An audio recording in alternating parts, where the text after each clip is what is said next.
동학문화재 상주동학 심포지움을 시작했습니다. 안녕하십니까.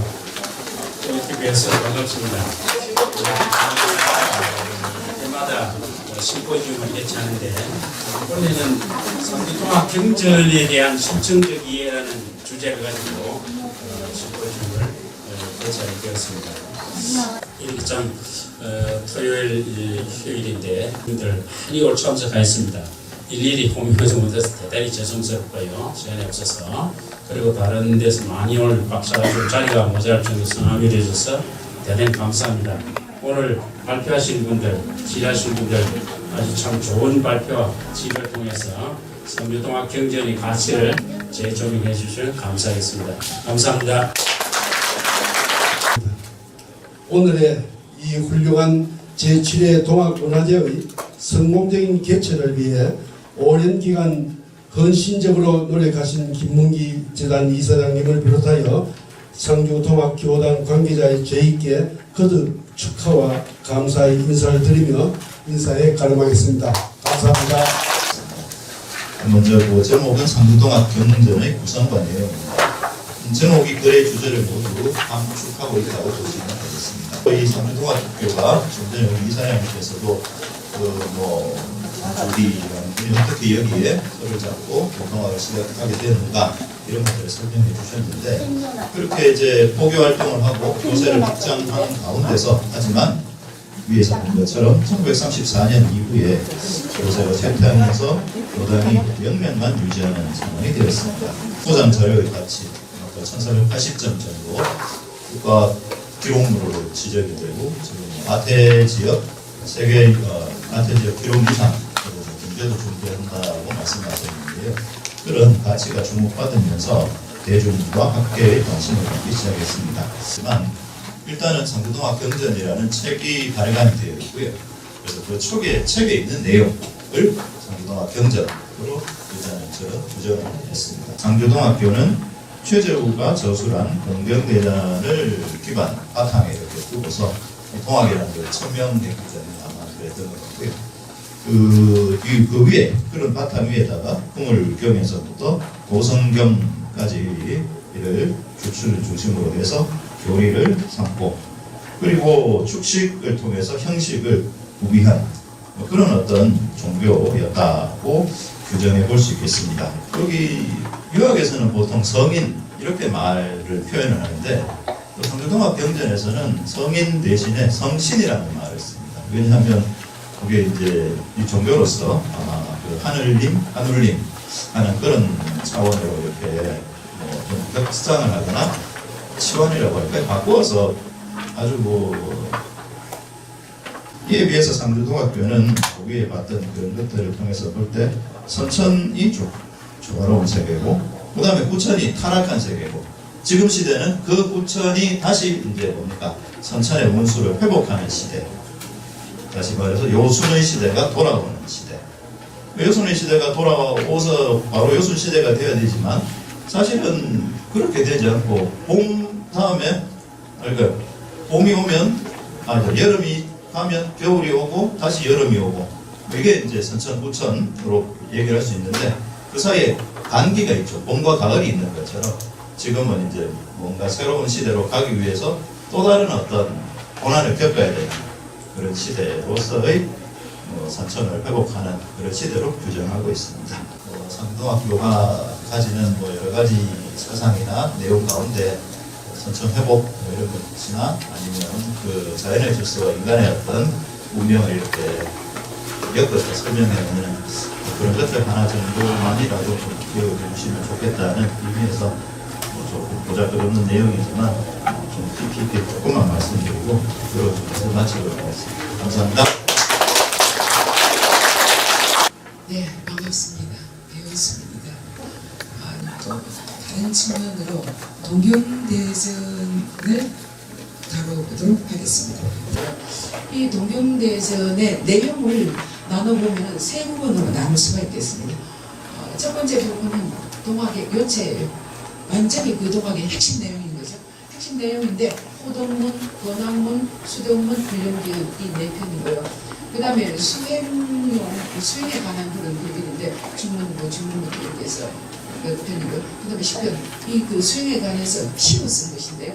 2010부터 시작해서 상당히 여러 편이 수록되어 있습니다. 예, 그런데 이렇게 이제 동경대전이 여러 차례 간행을 했는데 이 전체 다 하려니까 제가 지금 능력이 좀 부족해서 다 하긴 어렵고 세 책을 우선 대상으로 해서 살펴봤습니다. 첫 번째는 호종 17년에 현지에서 간행한 초판본, 경진 초판본이에요. 그 다음에 두 번째는 융이 1년에 의암리 간행한 11자본 하고, 그 다음에 세 번째가 상주중학교당에서 1921년에 간행한 석판본. 이 세 판본을 중심으로 해서 살펴봤습니다. 네, 그런데 이 그 초판본하고 또 석판본하고 살펴보면 조금의 차이가 있겠습니다. 내용상 차이를 보면 본주에는 동경대전 근시 1 했고요. 끝말에는 동경대전 근시 7 종해야지 정상인데 근시 7 생각하고 그냥 종하고 말았습니다. 그리고 계획을 하거나 공격을 둔 경우가 있습니다. 이건 뭐냐면은 경의를 나타내기 위해서 하는 표현인데요. 계획을 한 거는 뒤에 공간이 있어도 그 공간에 글을 넣지 안 하고 다음 주로 넘어간 거죠. 계획을 하는 경우인데 초반부에는 천도, 천주, 천지, 선생 요 글자 앞에는 요 글자 그 뒤에는 공간이 있어도 글을 넣지 않고 다음 주로 넘어갔습니다. 근데 공격을 둔 경우도요. 강령, 교, 대강 이렇게 해서 보면은 여기에 천도 있잖아요. 천도, 천주. 예. 여기에 이제 어떤 때는 계획을 했는데 어떤 때는 공격을 뒀어요. 그래서 여기도 완전히 일관성이 있는 것은 아니구나 하는 것을 볼 수 있었습니다. 그래서 교정을 아무리 열심히 해도 오자 없는 책은 기적이다 라고 하겠습니다. 그래서 오자 있는 것은 아주 상례라고 볼 수 있는 거죠. 그래서 교정을 하는데 그 교수의 단계는 세 단계가 있습니다. 첫 번째는 착오를 발견하는 단계예요. 착오를 발견하는 단계. 그다음에 두 번째는 착오를 고치는 단계예요. 근데 그 착오를 고칠 때요. 아, 내가 봤을 때 이거 틀렸어. 그래서 이렇게 고치면은 되느냐? 빨리 출발해야 된다. 같은 책이라든가 참고도서 가지고 와서 비교해가지고 이렇게 해서 아, 이게 틀리구나. 이거 고치겠구나. 이렇게 해서 고쳐야 되지. 자기 그 자의적으로 고쳐서는 안 된다는 질문이었습니다. 그 다음에 세 번째는 그 고친 것이 잘못되지 않았음을 증명해야 됩니다. 이건 이러니까 틀린 것이 맞다. 그래서 이걸 고쳐야 된다. 이렇게 해서 고쳐야 되는데 이게 사실은 상당히 어려운 과정이라고 하겠습니다. 네, 그래서 이 세 가지 단계 중에서요.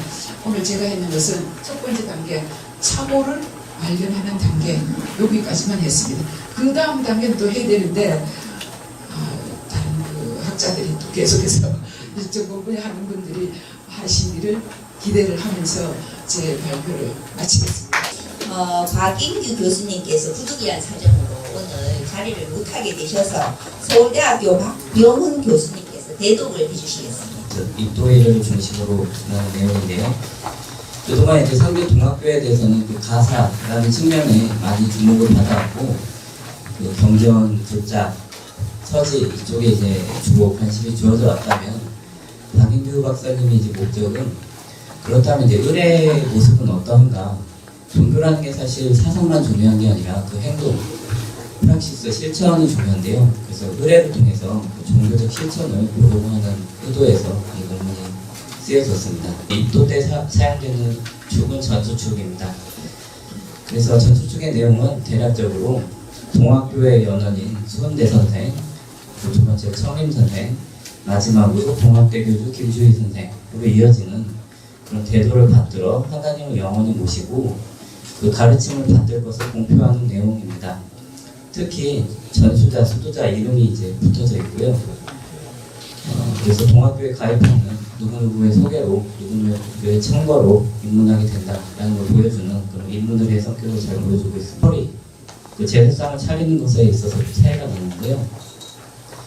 뭐 소위 북잡이라고 할 수 있는 해월을 개성하는 천도교, 상제교 같은 경우에는 향화설이 나를 향해서 이제 제사상을 차리는 그런 향화설이로 입도례를 한다면 동학교에서는 이제 향설이 전에 향벽설이 벽을 향해서 신주를 향해 이렇게 두는 그런 기존의 유교식과 동일한 그런 향벽설이법을 유지하고 있다는 점이 차이점.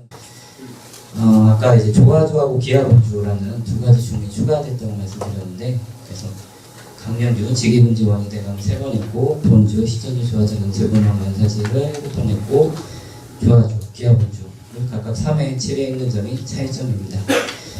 예, 그래서 발표는 여기서 마치겠습니다. 감사합니다. 그래서 크게 이 점들을 어떻게 보여주고자 했냐면, 첫 번째는 비결, 그러니까 정감록과 같은 비결을 어떻게 동학교에서 얘기를 하는지, 원래 동학에서 어떻게 했고 동학교에서는 그걸 어떤 식으로 또 확장하고 있는지를 보이는 게 첫 번째고요. 두 번째로는 이제 성인하고 성인이라는 개념이 굉장히 중요한데, 이를테면 수은 같은 경우에는 하늘의 뜻을 아는 성인으로서 동학에서 제시가 되거든요. 그래서 그런 수은 선생이 맡은 역할은 무엇이며, 그런 성인의 역할이 동학교에서는 어떤 식으로 또 그게 지속되고 변모되는지를 보고자 했습니다. 그래서 86쪽인데요. 비결이란 말은 앞날에 기lum화복을 언론 보아서는 그 내용을 알 수 없도록 적어놓은 글이나 책이라고 되어 있어요. 사전에 의하면. 이게 언론 보아서 내용을 알 수 없다라는 점이 비결할 때 그 비, 아주 은밀하고 신비스러운 그런 이제 비자에 그런 의미가 담겨 있는 것인데요. 누구나 알 수 있으면 그거는 이제 비결이 아니라 예언이 됩니다. 앞날을 미리 얘기하는 말이 되는 것이고요.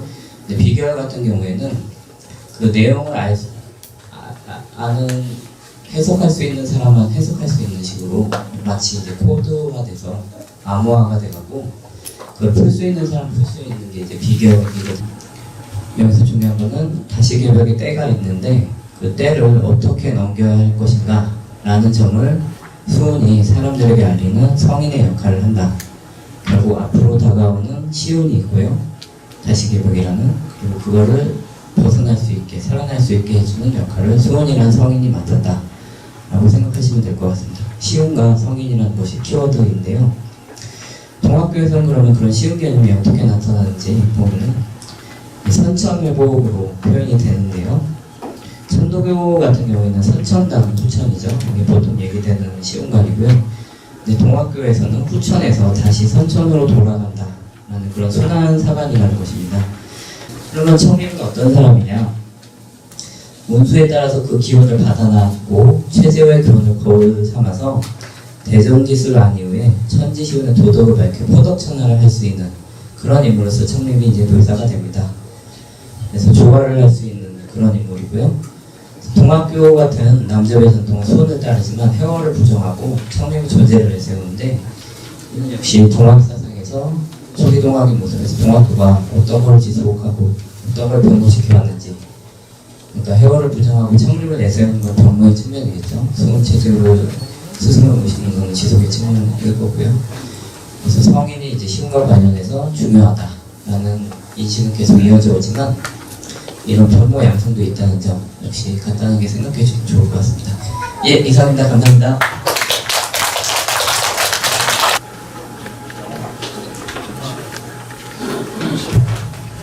예, 반갑습니다. 방금 소개받은 고등학교 국어교육과 정사입니다.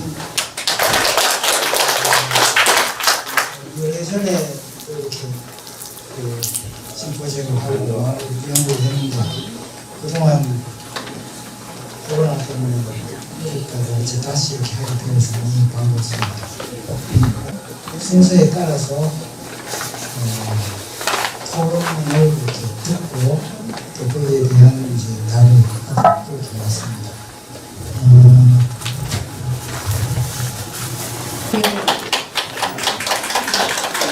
도움을 드리겠습니다. 첫 번째로 여쭈었던 것이 상주동학 경전 발간의 목적에 관한 것인데요. 요약해서 말씀드리겠습니다. 이 상주동학 경전은 한문본으로 발간이 되었다라고 말씀을 하셨고요. 부분인데요. 상주동학 가사가 한문본으로 되었다는데 이건 좀 있었습니다. 죄송합니다. 그래서 이러한 그 한문본으로 된 경전을 예를 들어서 이제 신도들에게 발간을 하고자 했으면 그 신도들이 다 그것을 이해할 수 있었을까라는 궁금증에서 여쭤본 두 번째로 축식에 대한 궁금증이 있었습니다. 축식이라고 하는 부분은 제 느낌으로는 경전을 이제 정희 선생님께서 말하신 책을 이제 제가 읽어봤는데요. 부러움과 같다라는 인상을 받았습니다. 그래서 발표자께서는 이러한 축식이 상주동화 경전만의 독특한 내용이라고 생각하시는지, 혹은 우리 민족 종교에서 이런 이제 축식이 들어간 다른 경전들이 있는지, 상주 은천면의 동학이 이제 본거지로 이렇게 자리 잡게 된 이유가 무엇인지 궁금해서 여쭈었습니다. 먼저 첫 번째 상주동학 경전은 한문으로만 된 것입니다. 그리고 아울러 상주동학 가사가 있습니다. 상주동학 가사는 가사체 형식으로 한글 혹은 국한문 번역체로 된 고교 또는 교리를 담은 내용입니다. 마지막에 우리 박병훈 선생님께서 발표해 주신 내용, 무슨 가 있었죠? 그 다음에 허광가든지 뭐 하여튼 그런 것들, 그러니까 90페이지 이후에 인용된 것들이 바로 상주동학 가사에서 이렇게 볼 수 있는 것들이 하나인 것 같습니다. 그리고 이 상주동학교를 운영한 주체는 김주희, 김낙세, 함 같은 분들이 일기를 남겼는데요. 함운일기를 남기셨어요. 그러니까 대단한 한학자였습니다.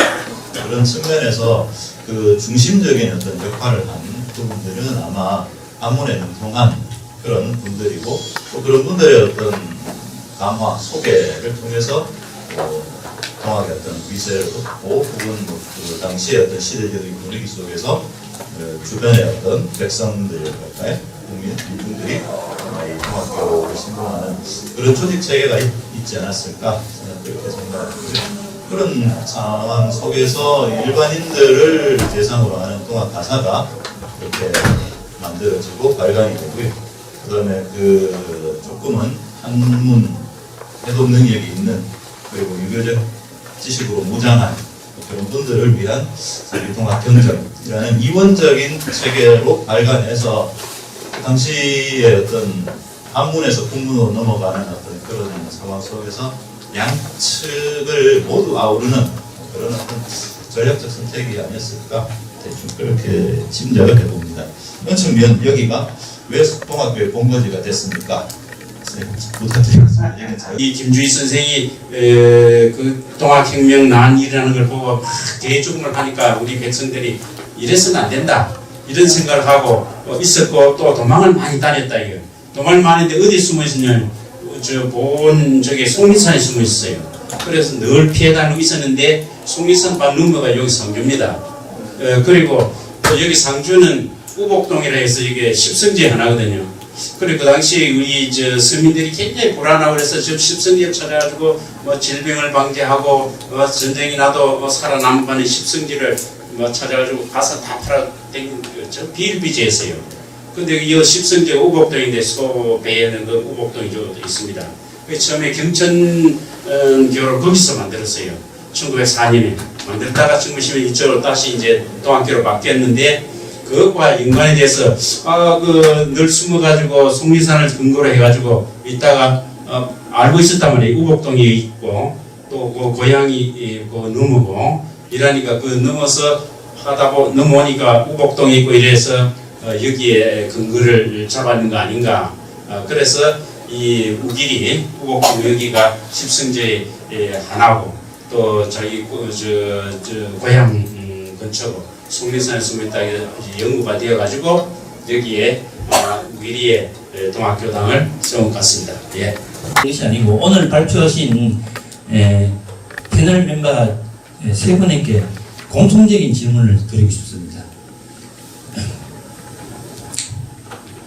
동학의 평등 사상은 만과의 가치다. 딱 동의합니다. 그리고 현 시대에 맞는 사상과 철학으로 거듭나기 위해서는 첫째, 기록의 오류를 수정 보완하며 미래 세대가 함께할 수 있는 동학 정신의 보급과 교육 프로그램이 절실하다. 동학의 철학을 보급하는 인프라를 구축해야 하며 평소에도 청년 학생 교육 프로그램을 만들어서 활성화시켜야 된다고 생각했습니다. 요즘 젊은 세대들은 옛날 구시대의 정서나 풍습, 한자 문화에 익숙하지 않습니다. 특히 조선시대 사회적 환경이나 봉건인 시대의 시대적 배경도 매우 생소하게 생각합니다.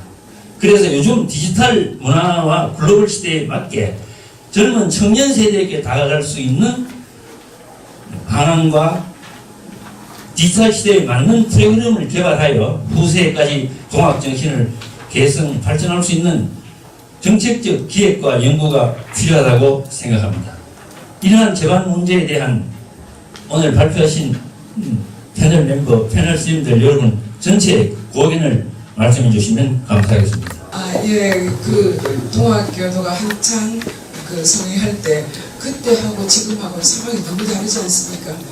그러니까 그걸 그대로 복원할 수도 없고 또 젊은 사람들은 지금 그 우리 세대하고도 또 달라서 정말로 힘든데 이걸 정말 어떻게 해야 될지 저도 답변을 어떻게 드려야 될지 모르겠습니다. 그런데 어쨌든 기성세대들이 생각하는 거 이거 가지고 젊은 사람들한테 얘기를 하면은 서로 교통이 잘 안 되지 않습니까? 교통이 되지 않는데 그걸 또 강요할 수 없고 또 시대 상황이 다르니까 종교적인 면에 들어가서도 서로 합치되지를 안 하고 근데 시대 상황과 다르기 때문에 정말 어려운 문제인 것 같습니다. 굉장히 중요한 이제 문제를 제기한 걸로 해결하시고 하여튼 고민을 많이 하셔서 답해 주셔서 감사드립니다. 네. 근데 이제 저 생각은 그렇습니다. 이 지금 한자교육도 할 수 없고 동학을 그대로 재현할 수도 없고 그런 시대도 아니고 그러면 공자의 그 논어가 가장 오래된 그런 그 좋은 책으로 이렇게 왔는데 그러면 그게 2500년 전 그걸 그대로 했어야 됩니다. 그게 아니고 핵심 정신을 이어가면 되거든. 그래서 이제 이 안에는 아까 말씀드린 대로 평등도 있고 인간의 어떤 무한한 그 가능성에 대한 이야기도 있고 그래서 그거를 동학의 방식으로 우리가 이제 오늘 연기하면 무한 그 개선을 할 수 있지 않나 이런 생각을 지금 감사합니다. 천도교 쪽에서는 이제 해월 선생의 하란설을 주장하고 그걸 전통으로 주장하는데 여기서 발표자께서는 한격설로 돌아갔다. 그걸 복복성이다. 뭐 이렇게 이야기하시는데 그러면 과연 동학의 전통적인 의미는 무엇이 기준이 되어야 될 것인가? 이것을 한번 고민하고 생각해 봐야 될 문제라고 생각하고 두 번째로 질문할 것은 이건 뭐 발표자에게 질문하는 것보다 혹시 여기 교단 관계자분이 계시다면 동학교의 독특한 주문인 조화주와 기와 번주를 외우는 방법이나 외우는 시점이나 아니면 사배를 어떻게 하는지 그게 좀 궁금했습니다. 그래서 혹시나 그게 볼 수 있는 기회가 있으면 많은 사람들이 천재가 다른 어떤 독특한 주문을 볼 수 있지 않을까 그거를 지적했고 세 번째는 입춘, 입하, 입추, 입동의 특별한 정규를 지내신다고 하는데 그게 이제 기존의 기타 다른 한국 신조교를 보더라도 주로 새해 첫날을 동지로 시작하고 아주 중요시되는 저도 많습니다. 근데 왜 하필 이런 날들을 지내는지 뭐 특별한 의미가 있는지가 궁금하고요.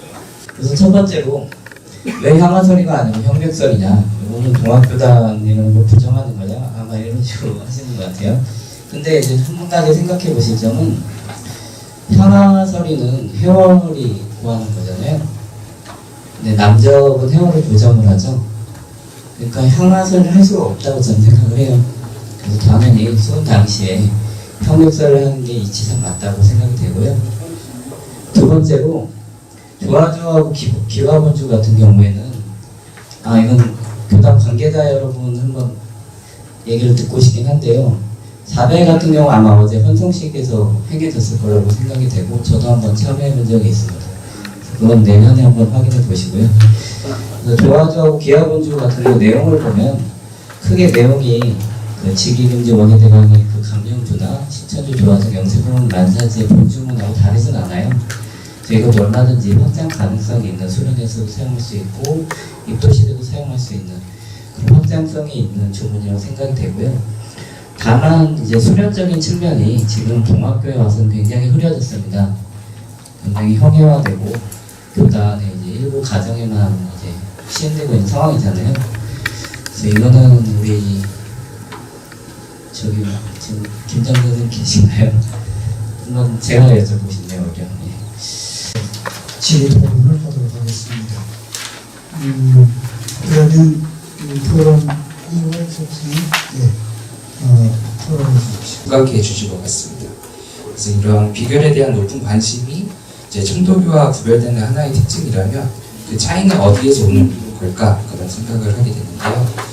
뭐 그 당시 많은 민중들이 이런 비결에 대해서 관심이 높았다. 뭐 이게 한 가지 이유가 된다면 오히려 청도교는 왜 이 비결에 상대적으로 많은 관심을 기울이지 않았을까 그런 생각을 한번 해보게 되었습니다. 세 번째로는 동학 사상과 수양론에 대한 관계입니다.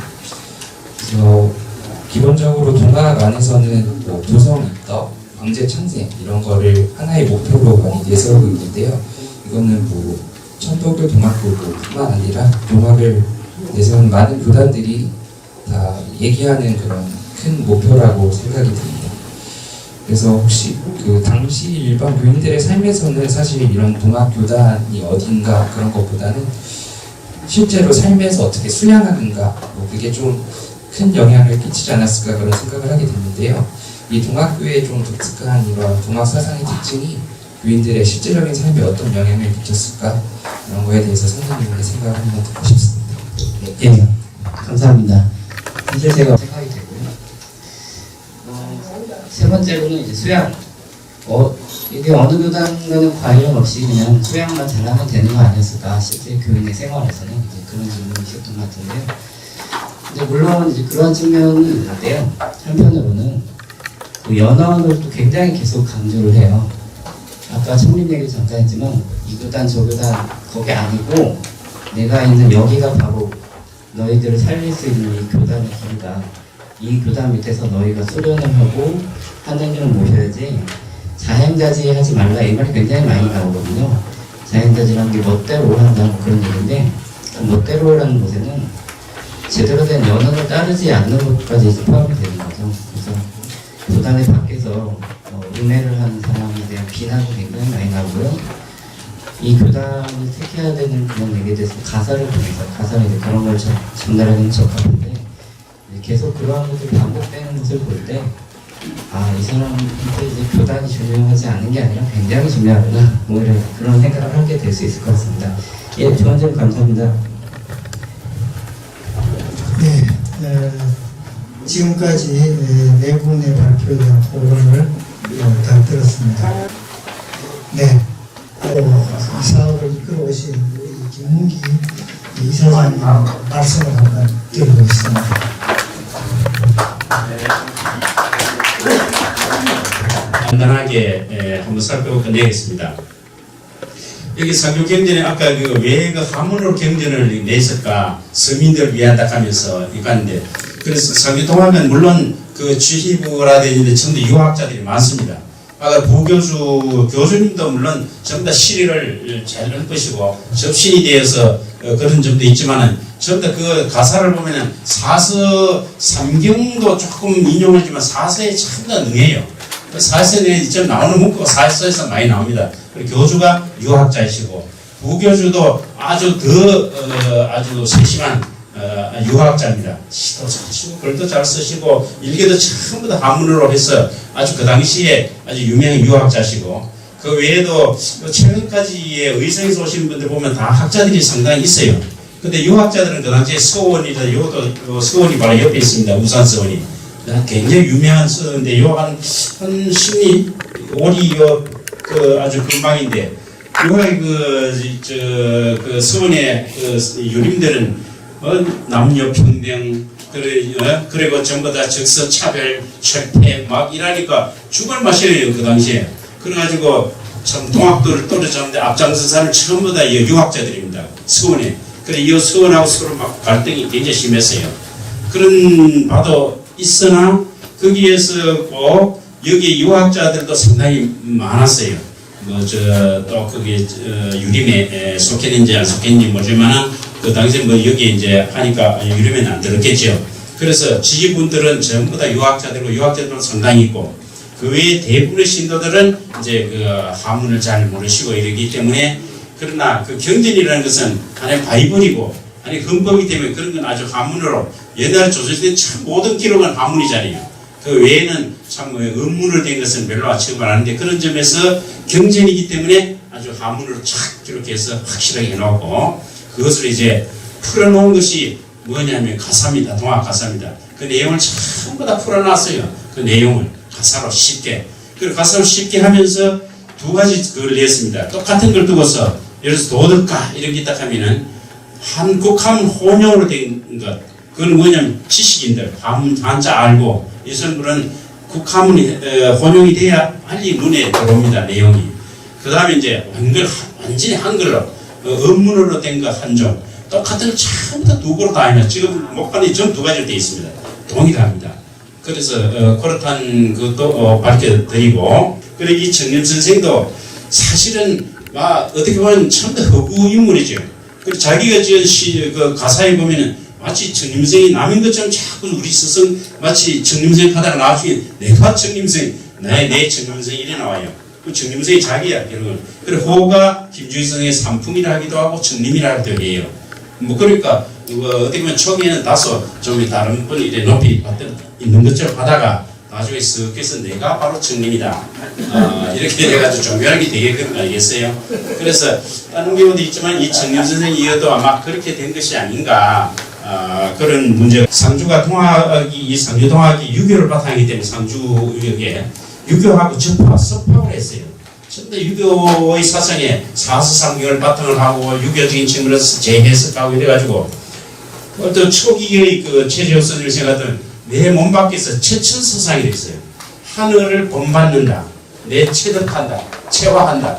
그 하느님의 그 모습을 내가 본받아가지고 내가 하느님처럼 그렇게 해야 된다는 건 그 말은 뭐냐면은 하느님이 내 몸 밖에 있다는 생각을 가졌어요. 그러니까 초기로 돌아가는 되겠죠. 그것입니다. 상주동학은 서로 종교가 아닙니다. 천도교는 종교고 상주동학은 하나의 문화유산입니다. 지금은 1945년에 해방되면서 이제 종교로 생명이 끝났어요. 그러니까 문화유산으로 생각하면 여러분들 우리 대구 사회문화대 학장님들 대학에 많이 나오시는데 너무나 감사드립니다. 감사합니다. 고맙습니다.